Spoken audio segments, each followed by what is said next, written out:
तो चलिए हम शुरू करते हैं राउट का नियम, राउट का वास्तव अवनमन नियम। ठीक है, सुबह मैं स्कूल में चले गया था इसलिए वीडियो रिकॉर्ड नहीं हो गई, अब दोबारा से करें। तो राउट का वास्तव अवनमन नियम, राउट भाई साहब ने इसमें देखिए सीधे सीधे मैं आपको पहले बताता हूँ इसमें बताया क्या गया है। देखिए विलियम के वास्तव के ऊपर बात की गई। राउट भाई साहब ने बताया अगर हम किसी एक विलायक ए को ठीक है गर्म करते हैं तो उसके द्वारा भाप बनेगी, भाप से प्रेशर इंक्रीज होगा। ये यहां पर लगा हुआ है पिस्टन। ठीक है, जब ए को गर्म किया जाएगा तो इसमें भाप बनेगी और जो भाप बनेगी वो पिस्टन पर ऊपर की तरफ प्रेशर लगाएगी। ठीक है, इसको ऊपर की तरफ प्रेस करेगी, ऊपर की तरफ उठाएगी। तो जब ये प्रेशर लगेगा ए के साथ, अगर ए अकेला है, शुद्ध विलायक है तो ये प्रेशर ज्यादा लगाएगा। अब इसी के साथ अगर ए में कोई बी विलायक विलय डाल दे, ए प्लस बी कोई दूसरी चीज डाल दे और इसके ऊपर भी ऐसी व्यवस्था रखे, पिस्टन रखे और इसको गर्म करे, तो गर्म करने के बाद जो ये विलियन यहाँ शुद्ध विलायक है, अकेला है, यहाँ विलियन है, ए के साथ विलय भी है, तो जो भाप बनेगी, भाप से के द्वारा जो प्रेशर लगेगा पिस्टन पर वो प्रेशर कम होगा। यहाँ प्रेशर ज्यादा होगा, शुद्ध विलायक का प्रेशर पी नॉट ए ज्यादा होगा और यहाँ प्रेशर कम होगा, पी ए के द्वारा बनाई गई जो भाप होगी वो कम होगी। ठीक है, क्योंकि देखो एक अकेला शुद्ध विलायक लिक्विड होता है, ठीक है, लिक्विड हो चाहे ठोस भी हो। ठीक है, अकेली चीज का वाष्पीकरण अधिक होता है, वाष्पीकरण मतलब ज्यादा वाष्प बनती है। जैसे कि अगर हम अकेले केवल और केवल जल को गर्म करें तो जल को गर्म करने पर अधिक भाप उत्पन्न होगी और अधिक भाप उत्पन्न होगी तो वो किसी भी ऊपर जो हम डब्बे के ऊपर कुछ रखेंगे या जिससे बर्नर के ऊपर गर्म कर रहे हैं उसको, जिस भी चीज से बर्तन को बंद करेंगे उसके ढक्कन पर वो ज्यादा प्रेशर लगाएगा, जैसे कि हमने यहाँ पिस्टन रखा है। ठीक है, इसी के साथ अगर जल के अंदर कोई दूसरी चीज डाल दें, ठीक है, तो उससे फिर भाप कम बनेगी। जैसे कि जल के अंदर अगर हम चीनी को डाल दें, ठीक है, तो एक चीनी का और जल का मिश्रण हो गया और उसको गर्म करेंगे तो गर्म करने के पश्चात जो भाप बनेगी वो कम बनेगी, कम भाप बनेगी तो प्रेशर कम होगा। ठीक है, अभी देखिए भाप जल्दी किससे बनती है, भाप जल्दी किससे बनेगी, जल से बनेगी। चीनी की तो भाप इतनी जल्दी बनेगी नहीं। अगर हम चीनी के और पानी के मिश्रण को गर्म करेंगे तो पहले भाप किससे निकलेगी, जल से ही निकलेगी, लेकिन जल से उतनी भाप नहीं निकल पाएगी जितनी कि शुद्ध जल से निकलनी चाहिए।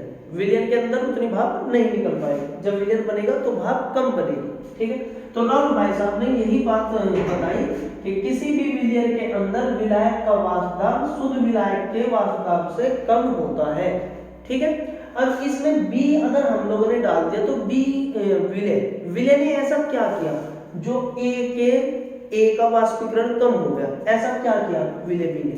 देखिए अगर कोई लिक्विड चीज है, जल कैसा है, लिक्विड है, लिक्विड चीज के अंदर अगर हम लोग चीनी डाल देंगे तो उसका गाढ़ा पेस्ट बन जाएगा। ठीक है, और गाढ़ा पेस्ट से जो चीज गाढ़ी होती है उसका वाष्पीकरण कम होता है और जिस चीज में वाष्पीकरण कम होगा वो कम प्रेशर बनाएगी।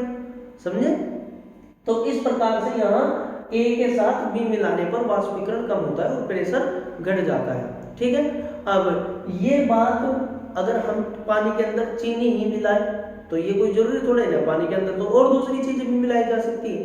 ठीक है, तो जो अलग अलग चीजें हम अगर पानी के अंदर मिलाएंगे तो उनका वाष्पीकरण भी अलग अलग तरीके से होगा। ठीक है, कुछ चीजें ऐसी हैं जो जल के वाष्पीकरण को घटा देती हैं, कुछ चीजें ऐसी हैं जो जल के वाष्पीकरण पर कोई इफेक्ट नहीं डालती। जैसे कि आप रेत और पानी का मिश्रण ले सकते हैं, रेत और पानी के मिश्रण को एक साथ गर्म करेंगे तो पानी बॉइलिंग होगा और बॉइलिंग होकर के उतना ही वाष्प क्रिएट करेगा जितना कि शुद्ध विलायक या शुद्ध जल वाष्पीकरण कर सकता है। ठीक है, तो इस प्रकार से यहाँ पर विलय के कणों की सांद्रता जो होती है वो इफेक्ट डालती है शुद्ध विलायक पर, शुद्ध विलायक के वाष्पीकरण पर। ठीक है, विलय के कणों की प्रकृति नहीं सांद्रता, जितनी ज्यादा मात्रा में हम विलय पदार्थ विलायक के अंदर डालेंगे उतना ही वाष्पीकरण कम होगा। ठीक, और जितनी ज्यादा कम मात्रा में, जितना कम हम विलायक डालेंगे, अगर हम कम मात्रा में विलायक डालेंगे तो कम इफेक्ट होगा। ठीक है, वाष्पीकरण ज्यादा होगा और अगर हम ज्यादा विलय डालेंगे तो वाष्पीकरण कम होगा। ठीक है, देखिए बात को समझिए, विलय विलायक वाष्पीकरण।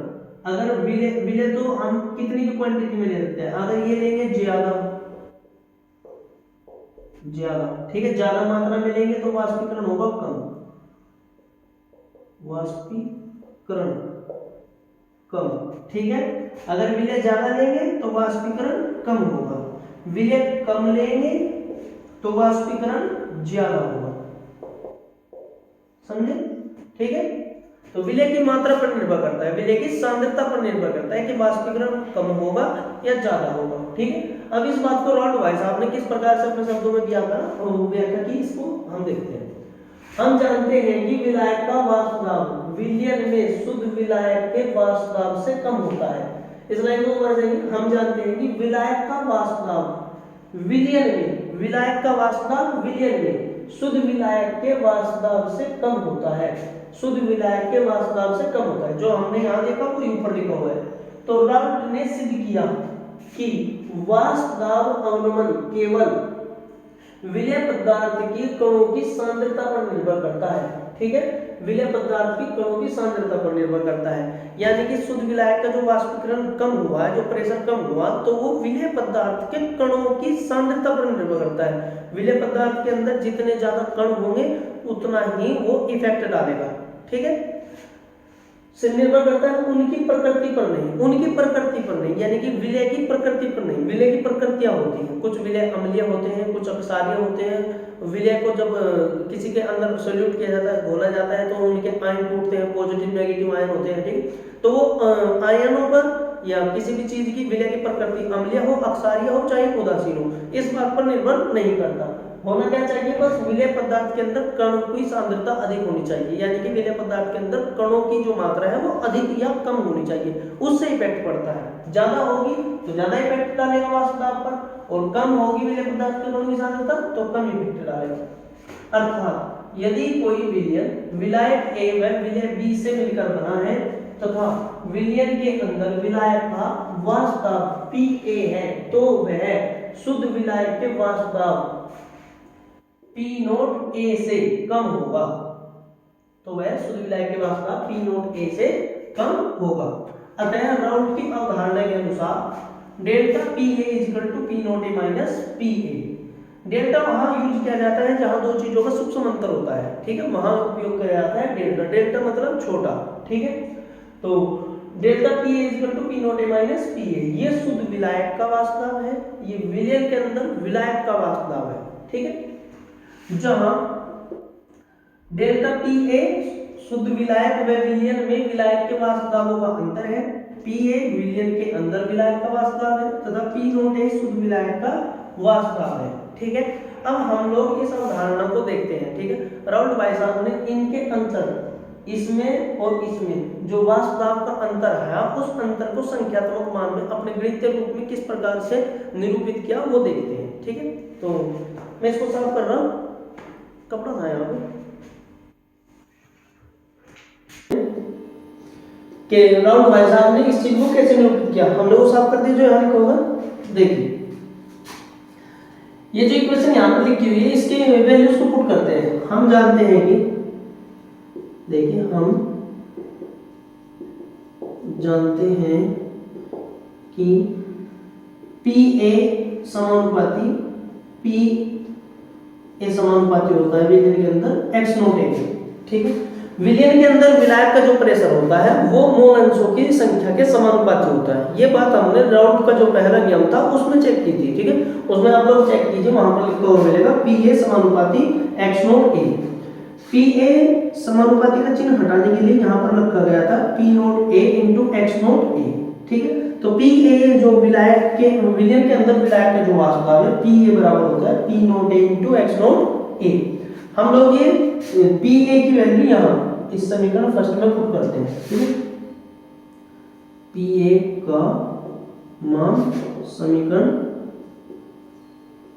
1 में रखने पर, तो delta PA equal to P0 A minus PA into x0 A, दोनों में से P0 A कॉमन है तो कॉमन ले लेंगे। PA equal to P0 A, यहाँ इसके स्थान पर बचेगा 1 माइनस इसका स्थान पर बचेगा x नोट a, ठीक है, ये आ गया।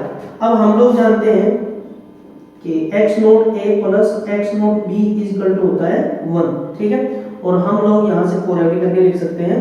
अगर मैं इस x नोट b को उस साइड भेज दूँ तो ये हो जाएगा x not a equal to 1 minus x not b, ये आ गया।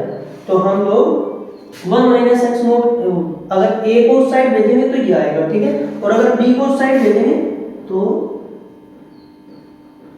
यहाँ पर a कर दें और यहाँ पर हो जाएगा b। देखिए अगर x नोट a को उस साइड भेजेंगे तो प्लस का है माइनस की साइड जाएगा, ये हो जाएगा 1 माइनस x नोट a, ठीक है, 1 माइनस x नोट a किसके इक्वल आ गया, x नोट b के। चलिए अब लोग अब यहाँ रखते हैं डेल्टा पी ए बराबर P note A 1 minus X not A की जगह X note B, X note B. हम लोग स्टार्टिंग में क्या लेकर के चले थे, P note A is equal to P A minus P note A minus P A. शुरुआत में जब शुरुआत में देखा था तो delta P A equal to P note A minus P A था। अब delta P A equal to क्या है, P note A into X note B, ठीक है, तो यहाँ मल्टीप्लाई करते हैं इक्वल टू तीनों चीजों को बराबर रखते हैं, इसके बराबर पहले तो ये लिख लिया, अब डेल्टा पी ए के बराबर ये भी है तो इसको भी यहाँ लिख देते हैं P note A into X note B, ठीक है। हम लोग जो राउट के नियम पढ़ रहे हैं तो वो आता है अणुसंख्यक गुणधर्मों के अंदर, ठीक है। अणुसंख्यक गुणधर्मों के अंदर जो चीजें आती है उसमें पढ़ाया जाता है अणुसंख्यक गुणधर्म है विलय के ऊपर, ठीक है। कोई भी हम इसमें कुछ भी चीज अगर हम कंजर्व करेंगे, कोई भी चीज निकालेंगे तो केवल और केवल विलय के कणों पर निर्भर करना चाहिए, ठीक है। और यहाँ पर देखिए विलय के कण तो आ गए, विलय के मोल अंशों की संख्या आ गई, मतलब विलय के कणों की तो बात आ गई, ठीक है, लेकिन इसके साथ विलायक का प्रेशर भी लिखा हुआ है तो हमें इसको हटाना पड़ेगा, ठीक है। इसको हटाने के लिए क्या किया जा सकता है, इसको हटाने के लिए संपूर्ण जो इक्वेशन पूरी जो समीकरण बनी हुई है इसको हम भाग करेंगे। समीकरण 1 2 को समीकरण 2 बनी है, 2 को पी नोट ए से भाग करने पर, भाग क्यों करना पड़ा, क्योंकि यहाँ पर हमें केवल और केवल विलय के कणों के ऊपर जो निर्भर होगा वो वाली चीजें पढ़नी है, और इसमें पी नोट ए है तो हमको ये पी नोट ए हटाना पड़ेगा। कुछ बच्चे तो ऐसा बोल रहे भाई आ गया तो पी नोट ए रख दिया तो क्या बात हुई, इसको हटाना क्यों, क्योंकि भाई अणुसंख्यक गुणधर्म है इसलिए इसको हटा रहे हैं। तो delta P A is equal to P note A minus P A is equal to P note A X note B. इसको डिवाइड करो पी नोट ए से, इसको भी डिवाइड करो पी नोट ए से, और इसको भी डिवाइड करो पी नोट ए से, ठीक है। अब आप लोग चेक कीजिए, यहाँ तो ये कट हो जाएगा, ठीक है, तो ये चलेगा delta P A upon P note A बराबर P note A minus P A divide by P note A is equal to X note B. तो देखिए ये जो निकल के आया ये है वास्तव अवनमन, ठीक है, वास्तव अवनमन। Delta P A upon P note A को वास्तव अवनमन कहते हैं, ठीक है। और P A minus P note A minus P A बटे में पी नोट ए ये भी वास्तव अवनमन है। यहाँ क्या है, बड़े प्रेशर और छोटे प्रेशर के बीच का अंतर जिसको हम रिप्रेजेंट करते हैं डेल्टा पी ए से, दो चीजों के अंतर को डेल्टा पी ए से डिनोट करते हैं। तो डेल्टा पी ए बराबर ये हो गया, ठीक है, डिवाइड में यहाँ भी पी नोट ए यहाँ भी पी नोट ए है। आप लोग इसको भी लिख सकते हैं, इसको भी लिख सकते हैं, तीन चीजें दी गई हैं, तीन में से किन्हीं दो को चेंज करना है, ठीक है, किन्हीं दो को लिख सकते हैं। तो मैं लिखूंगा P note A minus P A upon P note A is equal to X note B. हम लोग इसको लेकर के चलेंगे P note A minus P A upon P note A is equal to X note B. ये देखिए ये delta P note A ही लिखा हुआ है, डेल्टा पी ए ही लिखा हुआ है क्योंकि दो चीजों का अंतर है जिसको हम डेल्टा पी ए से प्रतिनिधित्व करते हैं, ठीक है। तो ये जो चीजें यहाँ लिखी हुई है अब इनको और भी सेटिस्फाई किया जा सकता है, ठीक है, और भी इसको खोल करके लिखा जा सकता है, जैसे कि एक्स नोट बी बराबर होता है, एक्स नोट बी क्या है, विलय के मोल अंशों की संख्या। विलय के मोल अंशों की संख्या को कैसे लिखा जाता है, विलय के मोल अंशों की संख्या होती है N B upon N A plus N B. विलय के मोल अंशों की संख्या बराबर विलय के मोलों की संख्या बटे विलय के कुल मोलों की संख्या, ठीक है, ऐसे लिख सकते हैं। अब P note A minus P A upon P not A is equal to N B upon N A plus N B. ये हो गया। अब इसमें हम लोगों को विलय की सांद्रता को कम करना पड़ेगा, ठीक है। यहाँ लिखना पड़ेगा N A plus N B बराबर एन। ये क्यों लिखा जाता है? ये लिखा जाता है तनु विलयनों के लिए, तनु विलयन होने पर। तनु विलयन होने पर, तनु विलयन का मतलब होता है जिसके अंदर विलय की मात्रा बहुत कम हो, ठीक है, और लिक्विड बहुत लिक्विड मतलब जो भी हमारा विलयन है वो लिक्विड फॉर्म में हो, ज्यादा गाढ़ा ना हो। जो पदार्थ जो विलयन गाढ़े होते हैं उनको तनु विलयन कहते हैं, ठीक है। जिनके अंदर विलय की मात्रा बहुत अधिक मात्रा में ली जाती है, जिनमें विलय की मात्रा ज्यादा हो, ठीक है, ऐसे विलयनों को कहते हैं सांद्रण वाले विलयन, ठीक है। और जिनके अंदर मात्रा कम होती है, विलय की मात्रा कम होती है, उनको बोलते हैं तनु विलयन। तो हम लोग जब विलायक के अंदर विलय को डालेंगे तो विलय की बहुत कम मात्रा डाल के चेक करते हैं कि शुद्ध विलायक और विलयन के बीच का जो प्रेशर वाष्प दाब अवनमन है उसमें कितना डिफरेंस आया, ठीक है। तो उस डिफरेंस को देखने के लिए, उस अंतर को देखने के लिए विलय पदार्थ की मात्रा बेहद कम रखी जाती है, न के बराबर, ठीक है। जब न के बराबर विलय की मात्रा रखी जाती है तो डिवाइड में जो यहाँ कुल विलय के मोलों की संख्या है उसमें हम विलय के मोलों की संख्या को नहीं जोड़ते, ठीक है। उसमें हम लिखते हैं कि N A plus N B बराबर एन ए, ठीक है। दोनों चीजों के मोलों की संख्या एन ए के बराबर ही होगी। इसका मतलब क्या है कि विलय पदार्थ की मात्रा बहुत कम ली गई है, ठीक है। तो विलय पदार्थ की मात्रा कम दिखाने के लिए क्या लिखा गया? N A plus N B बराबर एन ए। देन यहाँ हो जाएगा पी नोट ए अपॉन में P note A is equal to N B upon N A. आप लोग यहाँ इसको ऐसे भी लिख सकते हैं, एन ए बहुत बड़ी मात्रा में है और एन बी बहुत छोटा है, इसलिए छोड़ दिया, ठीक है। तो ये लिखा। अब एन बी की value P note A minus P A upon P note A बराबर में एन बी की वैल्यू होती है W B upon M B. N A की वैल्यू होती है W A upon M A. ये बीच बीच वालों की मल्टीप्लाई और किनारों पर रखी होगी किनारों के साथ मल्टीप्लाई। देन ये हो जाएगा P note A minus P A upon P note A बराबर डब्ल्यू बी गुणा M A divide by M B गुणा डब्ल्यू ए, ठीक है। तो ये आया हमारा राउंड का वाष्प दाब अवनमन नियम, ठीक है। ये वाष्प दाब अवनमन है। इस फॉर्मूले से हम दो विलायक और विलयन के अंदर विलायक के वाष्प दाब अवनमन का अंतर चेक कर सकते हैं, ठीक है। वाष्प दाब अवनमन का जो अंतर होता है विलयन और विलायक के बीच का, उसी को वाष्प दाब अवनमन कहते हैं।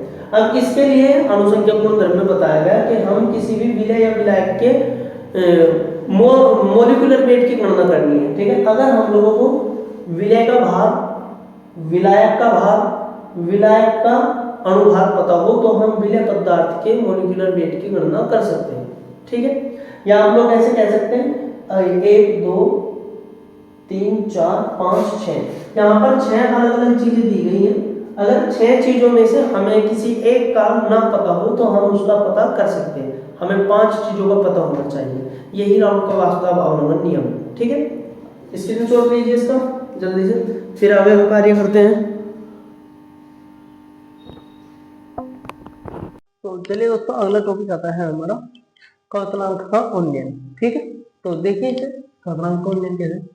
क्वथनांक का उन्नयन भी अनुसंख्यक गुणधर्मों में ही इंक्रीज होता है, इसी के अंदर आता है क्वथनांक का उन्नयन, ठीक है, अनुसंख्यक गुणधर्मों के अंदर। तो क्वथनांक का उन्नयन क्या है? देखिए, क्वथनांक का उन्नयन एक मान है, एक संख्यात्मक मान है, एक ऐसा मान जो विलायक और विलयन के टेम्परेचर में डिफरेंस करता है, उसे क्वथनांक का उन्नयन कहते हैं। देखिए, अगर आप लोग शुद्ध जल ले लें, ठीक है, और शुद्ध जल को गर्म करें तो वो 100 डिग्री टेम्परेचर पर उबलकर भाप में कन्वर्ट हो जाता है, ठीक है, वो उबलने लगता है, तो उसका क्वथनांक हो गया 100 डिग्री सेल्सियस, ठीक। अब आप लोग इस जल में कुछ ना कुछ मिला दीजिए, ठीक है, जैसे चीनी मिला दीजिए, शर्करा मिला दीजिए या कोई अन्य पदार्थ इसके अंदर मिला दीजिए, जब पानी के अंदर कोई दूसरी चीज हम डाल देंगे, विलय पदार्थ कोई डाल देंगे, तो वो क्या बन जाएगा, फिर वो विलयन बन जाएगा। अब विलयन बनने के बाद जब हम उसको गर्म करेंगे तो वो 100 डिग्री सेल्सियस पर नहीं उबलेगा, ठीक है। ये उसका क्या होता है, 100 डिग्री सेल्सियस नहीं रहेगा, क्योंकि अब विलयन के अंदर विलय की एंट्री हो चुकी है, ठीक है। अब विलय की क्वांटिटी बढ़ चुकी है, विलयन बढ़ गया है। पहले अकेला विलायक था, अब विलय भी है उसके साथ। अब दो चीजें हो गई हैं, दो चीजें मिलकर एक साथ विलयन बना है। विलयन का क्वथनांक अब बढ़ेगा, ठीक है। देखिए जैसे कि अगर हम शुद्ध विलायक विलायक को गर्म करते हैं तो इसका क्वथनांक 100 डिग्री सेल्सियस है, ठीक है। और अगर हम इसके अंदर कुछ मिला दे, प्लस कर दे विलय, तो बनेगा विलयन। विलयन बनने के बाद इसका क्वथनांक बढ़ेगा। अब ये 100 डिग्री सेल्सियस पर नहीं उबलेगा, ठीक है। अब ये ज्यादा टेम्परेचर पर उबलेगा, इसको लगभग 150 डिग्री सेल्सियस, ठीक है, या और भी ज्यादा टेम्परेचर की जरूरत पड़ सकती है, मान के चलिए और भी ज्यादा टेम्परेचर की जरूरत पड़ सकती है। जब शुद्ध विलायक का क्वथनांक देखते हैं तो उसका क्वथनांक कम होता है, और जब उसके अंदर विलय पदार्थ डाल देते हैं तो विलयन बन जाता है, और जब विलयन बन जाता है तो उसका क्वथनांक बढ़ जाता है। सीधी सीधी बात है, जब तक अकेला होगा, शुद्ध होगा तो क्वथनांक कम होगा, और जब उसके अंदर विलय पदार्थ डाल दिया जाएगा तो वो विलयन बनेगा, और विलयन बन के उसका क्वथनांक इंक्रीज होगा, बढ़ेगा, ठीक है। अब इन दोनों टेम्परेचरों के अंतर को उन्नयन क्वथनांक कहते हैं, ठीक है।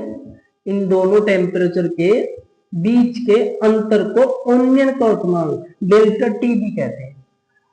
जो क्वथनांक बड़ा होगा उस क्वथनांक में से छोटा क्वथनांक घटाया जाएगा, या यूं कह लीजिए जो ताप बड़ा होगा उस ताप में से छोटे वाला ताप घटाया जाएगा, ठीक है। तो हमें पता चलेगा अंतर के विलयन के अंदर, विलायक के अंदर जब विलय पदार्थ डाल देते हैं तो उसका जो टेम्परेचर बढ़ा है, जो क्वथनांक बढ़ा है, तो कितना बढ़ गया, ठीक है, कितना क्वथनांक बढ़ा है, वो अंतर करने के बाद पता चलेगा, ठीक है। तो हम अंतर करेंगे तो जो हमें संख्या प्राप्त होगी उसको कहते हैं क्वथनांक का उन्नयन, ठीक है। देखिए जब शुद्ध चीज होती है तो शुद्ध चीज के टेम्परेचर को या क्वथनांक को डिनोट करते हैं डेल्टा टी नोट बी से। टी नोट बी का मतलब है ये अकेला है, ठीक है, इसके साथ कोई दूसरी चीज मिली हुई नहीं है। टी नोट बी मतलब शुद्ध विलायक का क्वथनांक, और इसको डिनोट करते हैं हम टीबी से। टीबी मतलब विलयन का क्वथनांक, ठीक है, टेम्परेचर ऑफ बॉइलिंग पॉइंट, ठीक है, टेम्परेचर ऑफ बॉइलिंग पॉइंट किसका, विलयन का, ठीक है। जब दो चीजें एक साथ मिली हुई है, ये अकेला है, ठीक है। तो ये बात आप लोगों को समझ में आई होगी। अब हम इसकी थ्योरी देखते हैं, ठीक है, इसको लिखा किस पर गया है, देखिए क्वथनांक का उन्नयन। किसी भी विलयन का क्वथनांक, किसी भी विलयन का क्वथनांक शुद्ध विलायक के क्वथनांक से अधिक होता है। हाँ भाई बिल्कुल होगा, क्योंकि विलयन के अंदर दो चीजें होती हैं और विलायक अकेला होता है, ठीक है, शुद्ध विलायक अकेला होता है, तो विलयन का क्वथनांक तो ऑब्वियसली ज्यादा होगा। देखिए किसी भी विलयन का क्वथनांक शुद्ध विलायक के क्वथनांक से अधिक होता है तथा विलयन के क्वथनांक व शुद्ध विलायक के क्वथनांक के अंतर को क्वथनांक का उन्नयन कहते हैं, ठीक है। विलयन के क्वथनांक और शुद्ध विलायक के क्वथनांक के अंतर को क्वथनांक का उन्नयन कहते हैं। अर्थात डेल्टा टीबी से डिनोट करते हैं क्वथनांक का उन्नयन को, ठीक है। TB minus T not B, यहां चेक कर लीजिए, जहां डेल्टा टी नोट बी क्वथनांक का उन्नयन मान है, टीबी विलयन का क्वथनांक है, क्योंकि ये टेम्परेचर ज्यादा है इसलिए ज्यादा में से कम वाला ही तो घटाएंगे, ठीक है। इसके बाद टी नोट भी शुद्ध विलायक का क्वथनांक है, शुद्ध विलायक अकेला होता है इसलिए उसका क्वथनांक कम होता है, इसलिए यहाँ टी नोट भी प्रयोग द्वारा सिद्ध हुआ है। इसके बाद देखते हैं, प्रयोग द्वारा सिद्ध हुआ है कि क्वथनांक का उन्नयन मान विलयन की मोलनता के समानुपाती होता है। अब देखिए टेम्परेचर के आधार पर तो हमने देख लिया, दो टेम्परेचर के अंतर को उन्नयन क्वथनांक कहा जाता है, ठीक है, विलयन शुद्ध विलायक के क्वथनांक के टेम्परेचर को उन्नयन क्वथनांक कहा जाता है। लेकिन प्रयोग द्वारा ये बात सिद्ध हुई है कि उन्नयन क्वथनांक विलयन की मोलनता के समानुपाती होता है, ठीक है। जिस भी विलयन का हमें उन्नयन क्वथनांक ज्ञात करना है, उस विलयन की अगर हमें मोलनता पता चल जाए, ठीक है, तो जितनी उसकी मोलनता होगी उतनी ही उसका क्या होगा, क्वथनांक का उन्नयन होगा। तो समानुपाती बताया गया इसको, ठीक है। तो देखिए प्रयोगों द्वारा सिद्ध हुआ है कि क्वथनांक का उन्नयन मान व्यंजन की मोललता के समानुपाती होता है, ठीक है। समानुपाती का मतलब होता है जितना ज्यादा एक चीज होगी उतनी क्वांटिटी में दूसरी भी चीज होगी, जितनी मोललता होगी उतना ही उन्नयन क्वथनांक होगा, ये होता है समानुपाती का मतलब, ठीक है। तो देखिए हमने यहाँ समानुपाती अर्थात करके लिख दिया डेल्टा टी भी समानुपाती एम। डेल्टा टी भी इजकल टू, समानुपाती का चिन्ह हटाने के लिए हमें कांस्टेंट वैल्यू की जरूरत पड़ेगी, ठीक है। तो हम यहाँ लगा देते हैं के बी इंटू एम। के बी यहाँ, के बी जहां क्वथनांक का उन्नयन स्थिरांक है, के बी क्या है, क्वथनांक का उन्नयन स्थिरांक, ये अलग अलग विलयनों के लिए अलग अलग मान निर्धारित करता है। के बी का मान हमेशा अलग अलग विलयनों के लिए अलग अलग होता है, ठीक है। चलिए इसके बाद डेल्टा टी बी बराबर के बी इंटू में एम की वैल्यू यहां पर हमने पुट की है, एम बराबर होता है W B upon M B into में 1000 अपॉन डब्ल्यू ए, ठीक है। ये एम की वैल्यू है। अगर आपने हमारे वीडियो से मोललता का वीडियो देखा होगा तो आपको वहां इस बारे में समझाया गया ये फॉर्मूला कैसे इंक्रीज हुआ, ठीक है। तो यहाँ पर डेल्टा टी बी बराबर के बी इंटू में ये एम की वैल्यू यहाँ पर पुट की गई है, ठीक है। तो ये था उन्नयन क्वथनांक, ठीक। आप लोग इसका स्क्रीनशॉट लीजिए, इसके बाद फिर हम ये मान अवलंबन के बारे में बात करेंगे।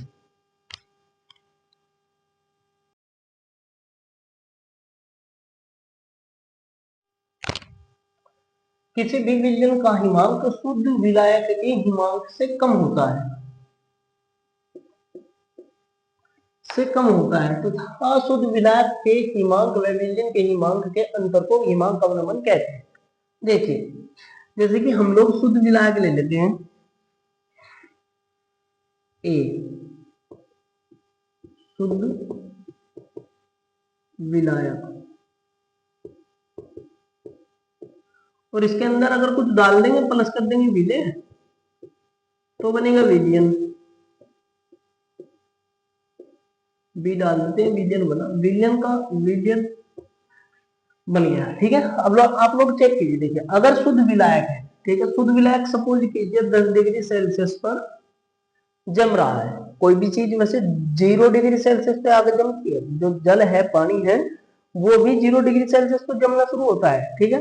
लेकिन 3 डिग्री सेल्सियस पर बिल्कुल चिल्ड हो जाता है, ठीक है, एकदम से चिल्ड हो जाता है। लेकिन 0 डिग्री सेल्सियस पे क्या हो जाता है, वो बर्फ बनना शुरू हो जाता है, ठोस में परिवर्तित हो जाता है।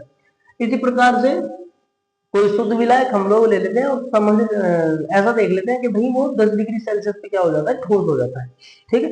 ऐसा मान के चलते हैं, जैसे चीनी का क्रिस्टल है 37 डिग्री सेल्सियस टेम्परेचर पर भी ठोस रहता है, ठीक है।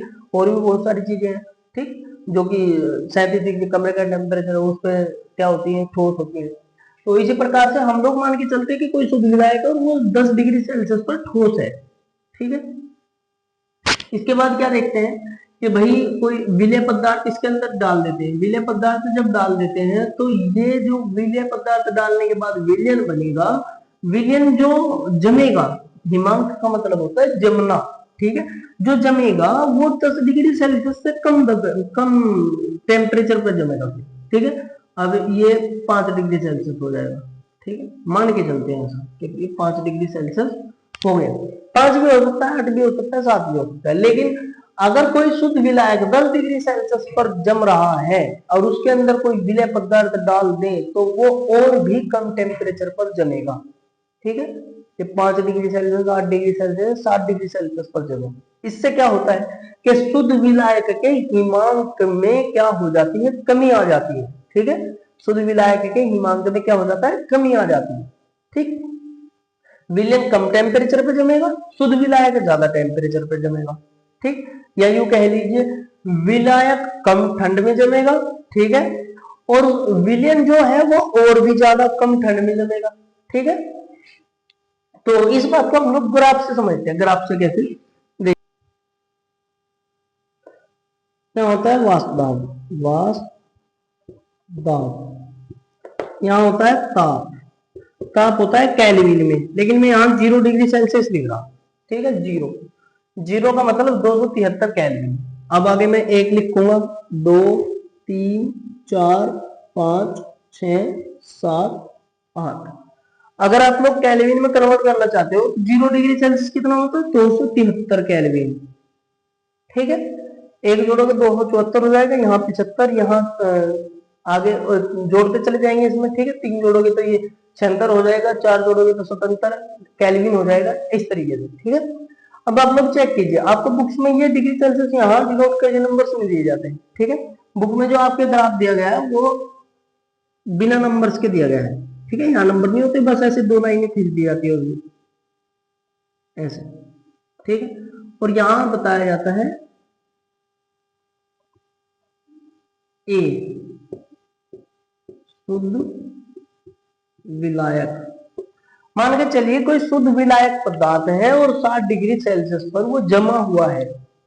ठीक है, 60 डिग्री सेल्सियस पर शुद्ध विलायक क्या होता है? जम जाता है। अब उसके अंदर कोई विलायक पदार्थ, विलय पदार्थ डाल देते हैं और ये बन जाता है विलयन। ठीक है, यहां प्लस कर दिया विलय, यहां से यहां तक तो ये विलय है और इससे आगे आगे क्या बन गया? विलयन। चलिए विलयन में यहां लिख देता हूं, यहां नहीं लिखता, विलयन।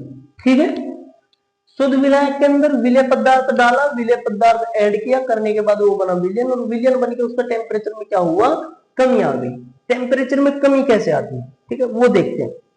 अगर हम कोई ए पदार्थ लेते हैं और उसके अंदर कोई बी पदार्थ प्लस कर देते हैं, ऐड कर देते हैं, तो यहाँ ए और प्लस दोनों एक साथ है। देखिए ए पदार्थ जैसे कि जल ले लीजिए, ठीक है, और चीनी ले लीजिए, दोनों का मिश्रण कीजिए। पानी के अंदर चीनी घुल जाती है आसानी से, लेकिन घुल कैसे जाती है? घुल ऐसे जाती है, पानी के अंदर क्या होता है? जल के मॉलिक्यूल्स होते हैं, उनके बीच के बॉन्ड ब्रेक होते हैं, हाइड्रोजन बॉन्डिंग ब्रेक होती है जल की।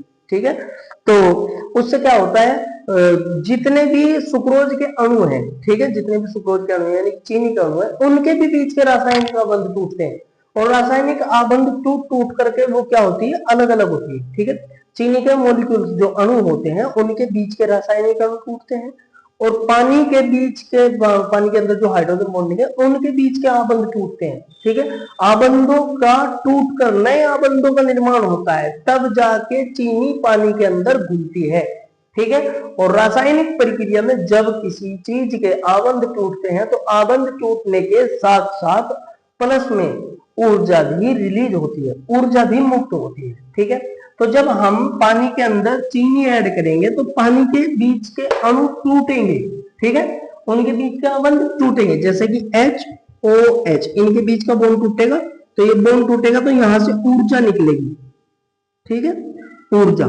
इसी प्रकार से जब C6H12O6 के बीच के सुक्रोज, ये तो ग्लूकोज हो गया, C12H22O11 के बीच के अणुसूत्र है इसका। ठीक है, जब इसके बीच के आबंध टूटेंगे, हाइड्रोजन आबंध टूटेंगे, तो इनके आबंध के टूटने पर भी ऊर्जा उत्पन्न होगी। ठीक है, ऊर्जा बाहर निकलेगी, इससे भी ऊर्जा मुक्त होगी, इससे भी ऊर्जा मुक्त होगी, और ये दोनों के दोनों आबंध क्या कर लेंगे? आपस में आबंध बना लेंगे। ठीक है, दोनों के आबंध टूटेंगे, दोनों से ऊर्जा मुक्त होगी, ऊर्जा मुक्त होगी वो बाहर चली जाएगी वातावरण में। ठीक है, और क्या होगा? इन दोनों के बीच में नए आबंध बनेंगे, जिसके कारण क्या होता है? चीनी पानी के अंदर सोल्व हो जाती है। ठीक है, डिजोल्व हो जाती है, घुल जाती है। तो जब हमने देख लिया कि रासायनिक आबंध टूटेंगे और ऊर्जा निकलेगी, तो ऑब्वियसली टेम्परेचर तो वैसे ही डाउन हो जाएगा। ठीक है, अब टेम्परेचर डाउन होने के पश्चात क्या होगा? टेम्परेचर डाउन हो जाएगा तो इसका हिमांक, इसका जमने का जो टेम्परेचर है, पहले जो 60 डिग्री सेल्सियस पर जम रहा था, अब वो क्या हो जाएगा? 3 डिग्री सेल्सियस पर जमेगा। ठीक है, ये है। वाष्प दाब में भी कमी आ रही है, साथ के साथ वाष्प दाब भी घट रहा है। देखिए वाष्प दाब यहाँ ज्यादा है, यहाँ वाष्प दाब ज्यादा है, यहाँ कम है। वाष्प दाब कम ज्यादा कैसे हो रहा है? देखिए, अगर कोई शुद्ध विलायक है, शुद्ध विलायक को अगर आप लोग गर्म करेंगे तो ज्यादा भाप बनाएगा, पानी ज्यादा भाप बनाता है अगर अकेला होता है। ठीक है, तो वाष्प ज्यादा इंक्रीज करेगा, वाष्प दाब ज्यादा होगा। ठीक, अब उसके अंदर कोई विलय पदार्थ मिला देंगे, विलयन बनेगा, अब उसको गर्म करेंगे तो भाप कम बनेगी, भाप कम बनेगी तो वाष्प दाब भी कम बनेगा, वाष्प का प्रेशर कम होगा। ठीक है, तो वाष्प दाब भी घटती है विलय पदार्थ मिलाने पर। ये जो हमने राउल्ट का वास्तव अवलोकन पढ़ा था, उसमें ये बताया गया था कि अगर किसी विलयन के शुद्ध विलायक के अंदर विलय पदार्थ को मिला दिया जाता है तो दाब कम हो जाती है, वाष्प दाब कम हो जाती है। शुद्ध विलायक की वाष्पांश ज्यादा होती है, विलयन की वाष्पांश कम होती है। ठीक है, तो इसी प्रकार से जब किसी शुद्ध विलायक के अंदर कोई विलय पदार्थ मिलाया जाता है तो उसके रासायनिक आवरण टूटते हैं, ऊर्जा मुक्त होती है, ऊर्जा मुक्त होने के कारण उसका हिमांक क्या हो जाता है, घट जाता है। ठीक है, तो विलय पदार्थ मिलाने पर वाष्पांश भी कम होती है, वाष्पांश भी कम होती है और हिमांक भी कम होता है। ठीक है, और शुद्ध विलायक और विलयन के हिमांक के बीच के अंतर को, डिफरेंस को हम लोग डेल्टा टी एफ हिमांक अवनमन कहते हैं। ठीक है, इनके बीच के डिफरेंस को क्या कहते हैं, डेल्टा टी एफ हिमांक अवनमन। आ गई बात समझ? चलिए अब हम इस चीज को यहां पर देख लेते हैं किस प्रकार से। किसी भी विलयन का हिमांक शुद्ध विलायक के हिमांक से कम होता है। विलयन का कुल हिमांक जो होता है वो शुद्ध विलायक के हिमांक से कम होता है, तथा शुद्ध विलायक के हिमांक व विलयन के हिमांक के अंतर को हिमांक अवनमन कहते हैं। विलयन, शुद्ध विलयन और शुद्ध विलायक और विलयन के हिमांक के अंतर को क्या कहते हैं, हिमांक अवनमन। ठीक है, चलिए अर्थात डेल्टा टी एफ बराबर T note F minus T F. ठीक है, टी नोट एफ, जहां डेल्टा टी एफ विलयन का हिमांक अवनमन है, टी एफ विलयन का हिमांक है और टी नोट एफ शुद्ध विलायक का हिमांक है। ठीक है, इसके बाद यहां आता है प्रयोगों द्वारा सिद्ध हुआ है कि विलयन का हिमांक विलयन की मोललता के समानुपाती होता है। विलयन का जो हिमांक होता है वो विलयन की मोललता के समानुपाती होता है, यानी कि जितनी मोललता होगी उतनी उसका हिमांक होगा। तो डेल्टा टी एफ समानुपाती एम, डेल्टा टी एफ बराबर के एफ एम। यहाँ के एफ समानुपाती स्थिरांक है। ठीक है, यह हिमांक अवनमन स्थिरांक जिसको बोला जा सकता है, जहां के एफ विलयन का हिमांक अवनमन स्थिरांक है। टी एफ बराबर के एफ इंटू में एम की वैल्यू पुट की गई है यहाँ पे W B into 1000 upon M B into W A. ये जो एम की वैल्यू है ये हमने पिछली वीडियो का उन्नयन का अचलांक में भी इसमें लिख रखा था। ठीक है, यहाँ पर एम की वैल्यू को पुट किया गया है, तो इस प्रकार से ये हिमांक अवनमन रखा गया है। ठीक है, आप लोगों को समझ में आ गया तो ये स्क्रीनशॉट ले। चलिए अब अगला नंबर आता है प्राशन क्रिया। जब किसी विलयन से विलायक या विलय को अर्धपारगम्य झिल्ली द्वारा अलग अलग किया जाता है तो इस क्रिया को ही प्राशन क्रिया कहते हैं। देखिए अर्धपारगम्य झिल्ली क्या होती है, अर्धपारगम्य झिल्ली होती है एक छलनी होती है। ठीक है, बहुत ही बारीक छिद्रों वाली एक छलनी जिसके द्वारा हम विलयन को छान करके विलय और विलायक को अलग कर सकते हैं। ठीक है, इसमें होता क्या है, एक बॉक्स होता है, इस बॉक्स के बीच में एक अर्धपारगम्य झिल्ली लगाई जाती है। ठीक है, जिसे एस एम बी भी कहते हैं। ठीक है, सम माइक्रो बी एम कहते हैं, एस बी एम सम माइक्रोस्कोपिक। ठीक है, तो ये अर्धपारगम्य झिल्ली होती है, ये एक बंद बॉक्स होता है ऐसे, और यहाँ पर दो होल होते हैं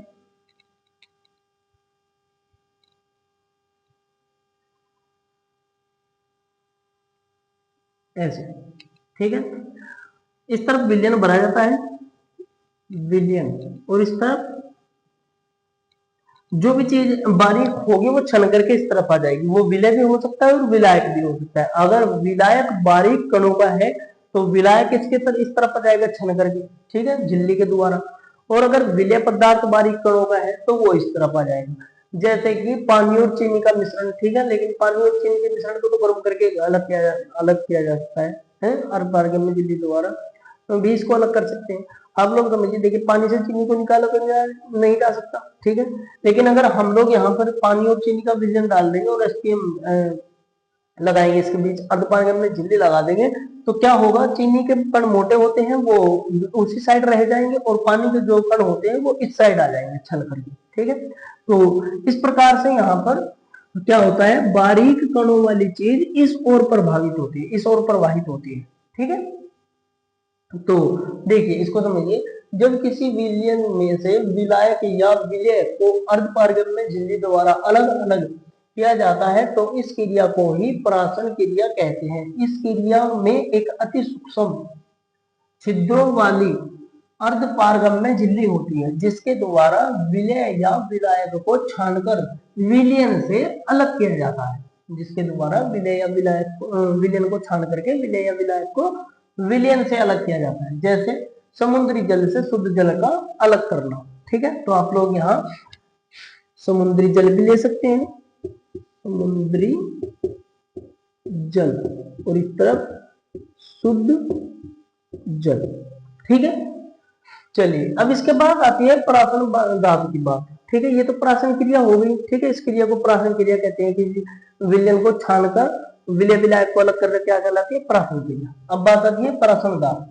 प्राशन क्रिया के समय पर, जब प्राशन क्रिया हो रही होती है तब विलयन पर लगाया गया वह दाब जो प्राशन की क्रिया को तेज कर दे, ठीक है, उस दाब को प्राशन दाब कहते हैं। देखिए यहाँ समुद्री जल है, समुद्री जल के ऊपर जब हम ऊपर से प्रेशर लगाएंगे, यहाँ अगर हम लोग यहाँ पिस्टन लगा दें, ठीक है, और पिस्टन लगा करके इस पर प्रेशर डालें, इसे नीचे की ओर पुश करें, तो जब ये नीचे की ओर पुश होगा तो यहाँ समुद्री जल पर दबाव बनेगा और समुद्री जल तेजी से क्या होगा, शुद्ध जल की ओर प्रवाहित होना शुरू हो जाएगा। यानी कि इसमें समुद्री जल में से जो शुद्ध जल है वो छन करके इस तरफ आना तेजी से शुरू हो जाएगा। ठीक है, तो इस बात को यहाँ पर समझाया गया है कि प्राशन दाब वह दाब है जो प्राशन की क्रिया को तेज कर दे। ठीक है, उस दाब को प्राशन दाब कहते हैं, उस दाब को प्राशन दाब कहते हैं। इसे पाई से प्रदर्शित करते हैं।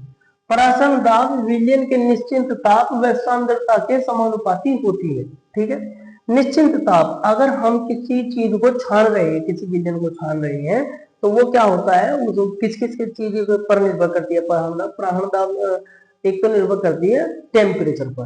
ठीक है, एक निश्चित ताप होना चाहिए। ठीक है, ताप कम बत्ती नहीं होना चाहिए तो प्राशन दाब अच्छे से कार्य करेगी।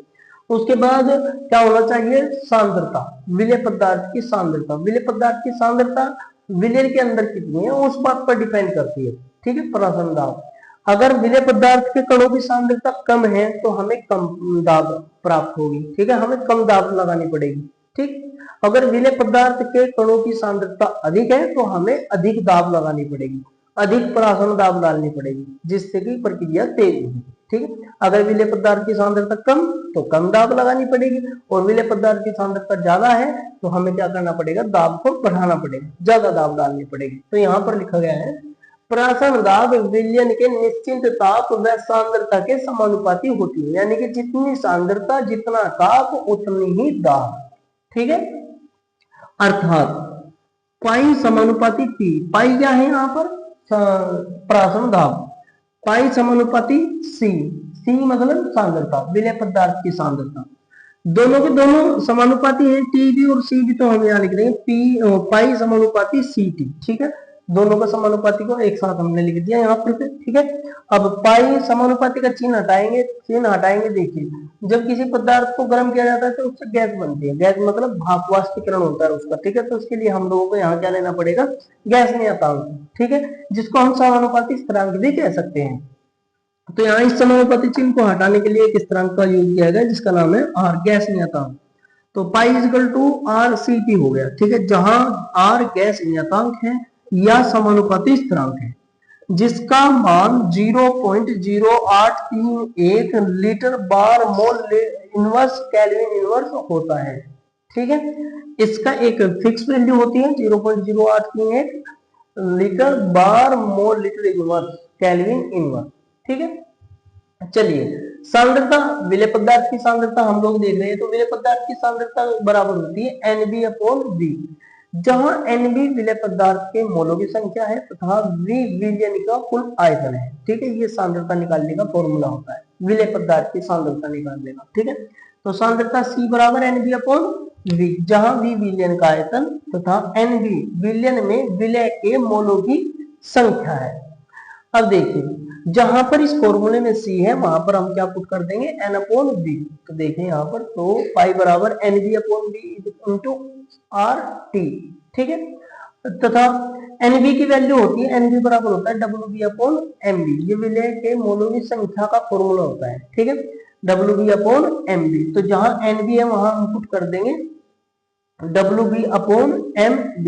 यहाँ डिवाइड में क्या है, नीचे की तरफ V, तो यहाँ मल्टीप्लाई में आएगा V, इस तरीके से। ठीक है, तो पाई बराबर हो गया WB/MB इंटू RT/V। ये इसका फॉर्मूला होगा। ठीक है, ये प्राशन दाब के लिए फॉर्मूला है। अब अगला नंबर आता है वांट हाफ गुणांक का। ठीक है, वांट हाफ गुणांक से पहले एक बात और है, प्रतिलोम प्राशन दाब, प्रतिलोम प्रासरण,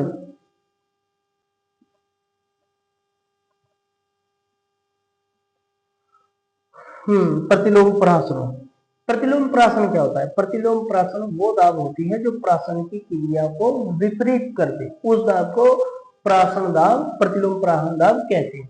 ठीक है, आप लोग इस बात को नोट कर लीजिए। देखिए, अगर हम शुद्ध जल पर उधर से पिस्टन हटा दे और इस तरफ रखे, शुद्ध जल पर पिस्टन रखे और शुद्ध जल की ओर पिस्टन रख करके इस पर प्रेशर डालें, तो प्रेशर डालने से क्या होगा? ये शुद्ध जल वापस समुद्री जल की ओर प्रवाहित होना शुरू हो जाएगा। ठीक है, तो इस दाब को, जो दाब शुद्ध जल को वापस वापस वर्ग में झिल्ली दोबारा विलयन के अंदर पहुंचा दे, या समुद्री जल के अंदर पहुंचा दे, उसको उस दाब को कहते हैं प्रतिलोम प्राशन दाब। तो इस बात को हम लोग ऐसे बोल सकते हैं, प्रतिलोम प्राशन दाब क्या होती है। इस प्रकार का प्रश्न आए तो आप कह सकते हैं कि प्रतिलोम प्राशन दाब वह दाब है जो प्राशन की क्रिया को विपरीत कर दे। ठीक है, उस दाब को प्रतिलोम प्राशन दाब कहते हैं। अगली बात है, वह दाब जो प्राशन की क्रिया को विपरीत कर दे या उल्टा कर दे, उस दाब को प्रतिलोम प्राशन दाब कहते हैं। आप लोग इसको नोट कर लीजिए। ठीक है, और इसका स्क्रीनशॉट लीजिए जल्दी से, फिर आगे का कार्य करते हैं। चलिए, अब नंबर आता है वांट हाफ गुणांक। वांट हाफ वैज्ञानिक का नाम है। ठीक है, वांट हाफ वैज्ञानिक ने 1887 ईस्वी में तनु व आदर्श विलयनों के अणुसंख्यक गुण धर्मों का अध्ययन किया, जिसके स्पष्टीकरण से उन्होंने एक समीकरण दिया जिसे वांट हाफ गुणांक कहते हैं। वांट हाफ गुणांक ने जितने भी अणुसंख्यक गुणधर्म है सबका अध्ययन किया। अणुसंख्यक गुणधर्म कौन कौन से होते हैं? अणुसंख्यक गुणधर्म होते हैं जिनमें मोलर द्रव्यमान की गणना की जा सकती है। ठीक है, उन्हें अणुसंख्यक गुणधर्म कहते हैं, जैसे कि राउल्ट का वासुदाब अवनमन नियम, ठीक है, क्वथनांक का उन्नयन और हिमांक अवनमन, प्राशन दाब आदि, ये सब के सब क्या है? अणुसंख्यक गुणधर्म। वांट हाफ ने इन सब चीजों का मुख्य रूप से अध्ययन किया और ये समीकरण दिया। वांट हाफ गुणांक, जिसे वांट हाफ गुणांक के नाम से जाना जाता है, वांट हाफ गुणांक को आई से रिप्रेजेंट करा जाता है, बराबर अणुसंख्यक गुणों का प्रायोगिक मान बटे अणुसंख्यक गुणों का सामान्य मान। ठीक है, प्रायोगिक मान अणुसंख्यक गुणों का ये होता है जो हम प्रयोग द्वारा देखते हैं, लेबोरेटरी में जो हम प्रयोग करके देखते हैं कि किस चीज का कितना मोलर द्रव्यमान है, कैसे कैसे वो निकाला जाता है कैलकुलेट करके, वो होता है प्रायोगिक मान। और सामान्य मान वो होता है जो हम न्यूमेरिकल के द्वारा इंक्रीज करते हैं या पता करते हैं, वो एक अनुमानित या सामान्य मान होता है। ठीक है, इन दोनों के अनुपात से एक वैल्यू निकल के आती है जिसे कहते हैं वांट हाफ गुणांक। कहने की बात यह है कि कहीं ना कहीं ये जो हम अणुसंख्यक गुणधर्म पढ़ते हैं इनमें कुछ ना कुछ त्रुटि रह जाती है। ठीक है, और जो त्रुटि रह जाती है वो त्रुटि को हम वांट हाफ गुणांक आई के रूप में देखते हैं। ठीक है, इन चीजों के अणुसंख्यक गुणधर्मों के इन त्रुटियों की पूर्ति तब की जा सकती है जब हम अणुसंख्यक गुणधर्मों में आयोटा की गुणा करनी शुरू कर देंगे। ठीक है, तो देखिए जैसे कि राउंड का वासुदाब अवनमन, अगर राउंड का वासुदाब आपको याद होगा P note A minus P A upon P note A equal to X note B होता है। ठीक है, लेकिन इसके अंदर कोई त्रुटि ना रह सके तो इसके साथ हम लोगों ने मल्टीप्लाई किया है वांट हाफ गुणांक आई का। ठीक है, इस त्रुटि को आप मेजरमेंट कर सकते हैं, आप निकाल सकते हैं। कैसे? अगर हम लोग यहाँ निकालना चाहें तो आई की वैल्यू निकाल सकते हैं for everyone. I is equal to ये एक्स नोट बी जो है वो मल्टीप्लाई के नीचे यहाँ मल्टीप्लाई में यहाँ डिवाइड में चला जाएगा, ऐसे हो जाएगा P note A minus P A upon P note A into X note B, ऐसे इस प्रकार से हो जाएगा। और हम लोग यहाँ पर जो भी त्रुटि इसमें रहेगी वो हम ज्ञात कर सकते हैं। ठीक है, इसी प्रकार से यहाँ पर क्वथनांक का उन्नयन है। अगर हमें इसके कंप्लीट करना है तो क्वथनांक का उन्नयन का फॉर्मूला डेल्टा टी बी बराबर के बी इंटू एम। ठीक है, ये उन्नयन का क्वथनांक स्थिरांक है और ये मोलरता। इसकी त्रुटि को कंप्लीट करने के लिए क्या करा गया? इसमें वांट हाफ गुणांक आई की मल्टीप्लाई की गई। अगर हमें आई की वैल्यू निकालनी है तो हम लोग यहाँ क्या कर सकते हैं? For every I is equal to delta T B upon K B into M, ये कर सकते हैं। ठीक है, इसी के साथ अगर परिमाण का अवलंबन में भी आप इसी प्रकार से कर सकते हैं और परिमाणदार में भी आप लोग इसी प्रकार से कर सकते हैं। आप सभी लोगों को ये चीजें ना लिख करके, ये ना लिख करके सिर्फ और सिर्फ ये लिखना है, ठीक है। वो नहीं लिखना है, वो मैंने बताया आप कैसे ज्ञात कर सकते हैं, ठीक है। तो वन टाप गुणांक क्या होता है? वन टाप गुणांक एक वैज्ञानिक का नाम था जिसने 1887 में तनु आदर्श विजनों का अनुसंख्यक गुणधर्मों का अध्ययन किया, जिसके स्पष्टीकरण से उन्होंने एक समीकरण दी, वन टाप गुण, जिसे वन टाप गुणांक कहते हैं। वन टाप गुणांक बराबर अनुसंख्यक गुणधर्मों का प्रायोगिक मान बटे अनुसंख्यक गुणधर्मों का सामान्य मान। ये उन मानों का अनुपात है जो हम निकाल सकते हैं और उनके बीच में जो त्रुटि होती है उसको हम लोग कंजर्व करते हैं कि इनके बीच में क्या अंतर है, क्या डिफरेंस है, क्या त्रुटि है, ठीक है। तो वो त्रुटि को निकाला जा सकता है आयोटा के द्वारा। अब किसी भी अनुसंख्यक गुणधर्म की अगर हमें त्रुटि को निकालना है तो हम क्या करेंगे, उसके साथ आयोटा की मल्टीप्लाई कर देंगे और आई की वैल्यू प्राप्त करेंगे, तो वो कहलाएगा वन हाफ गुणांक मान, ठीक है। आप लोग इसको नोट कीजिए।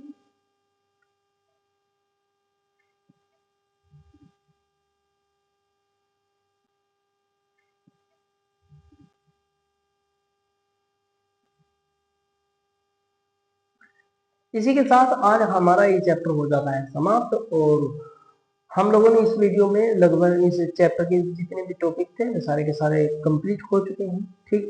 तो आप लोगों को वीडियो देखकर कैसा लगा? आप लोग अगर वीडियो अच्छी लगी है तो वीडियो को लाइक कीजिए, इस पर कमेंट कीजिए और इसे अपने दोस्तों के साथ शेयर कीजिए, ठीक है। बने रहिए हमारे साथ, यही हम धीरे धीरे करके पूरी केमिस्ट्री को इसी चैनल पर खत्म करेंगे। धन्यवाद हमारा वीडियो देखने के लिए।